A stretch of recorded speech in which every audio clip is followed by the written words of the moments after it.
Et bonjour à tous les amis, on se retrouve pour le premier quintet de la semaine, toujours et encore sur l'hippodrome de Paris-Vincennes, ça fait plaisir. Alors vous avez pu constater, même Abby, on se retrouve comme d'habitude le vendredi matin, donc on fait le quintet de dimanche et de lundi. Donc vous allez retrouver les mêmes résultats que la vidéo de dimanche, alors quand ils sont bons, ça fait plaisir de les retrouver. Donc nous c'est parti, présentation du quintet de lundi, le prix de l'Aveyron. On redescend quand même nettement de catégorie. Parcours de tenue, 6 en tête, 10 au 25 mètres. En Réunion 1, course 1, départ 13h55 ou 13h50, 13h55. Que des juments. Quintet qui peut réserver des surprises. Voilà, donc question de choix. Alors en base gagnante, je pars du numéro 13, Grindelwald, qu'on a tapé à 20 contre 1 les rênes dans le guidon sur un 2100 mètres Autostar. Derrière, elle fait quatrième bien courue de la course où on touchait Apidanica. Faut rendre 25 mètres, mais comme c'est une jument qui démarre un tout petit peu, bien garée, bien drivée, je pense qu'elle peut s'imposer. L'opposition, le numéro 12, Histoire d'Una, la deuxième base. Elle a fait deuxième de Apidanica, deuxième de Harley Gemma, donc les lignes sont excellentes. D4, Mata Brivard, podium en vue tout simplement.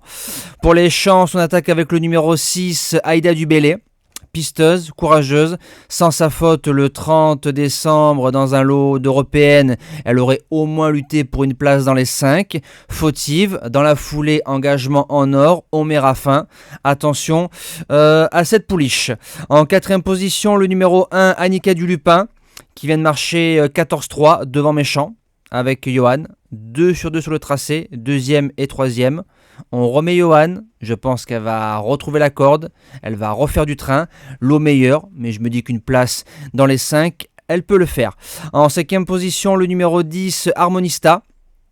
Première partie de meeting d'hiver très propre, quatrième, deuxième, troisième, jument qui dit jamais non, jument qui peut sortir toute seule aux 800 mètres, elle a une certaine classe, Franck Nivarquet dessus, j'y crois pour les places. En sixième position, le numéro 9, Urella, alors tôt ou tard, cette jument va rentrer, alors je sais pas où et quand, je sais pas comment, je ne suis pas dans les petits papiers de la team GMB, c'était pas mal dans la course à Eno du Lupin, donc comme Jean-Michel est dessus, je préfère la voir avec moi. En 7ème position, le numéro 5, Harassante. L'engagement est top, mais comme elles sont pas beaucoup, il est moins top. Romain Derieux qui sait viser ses courses.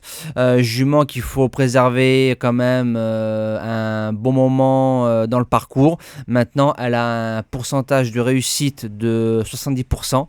Grande piste, c'est pas mal. Et je termine avec le 14, Gloire du Perche. J'aurais pu en citer d'autres, mais question de choix. Elle a fait deuxième de Give Me qui a répété, cinquième du quintet de référence, jument de tenue. Alors j'espère que le driver ne va pas chasser probablement le 1 qui va aller devant, mais si on arrive à lui faire que le kilomètre, Gloire du Perche peut venir chercher une place dans les 5.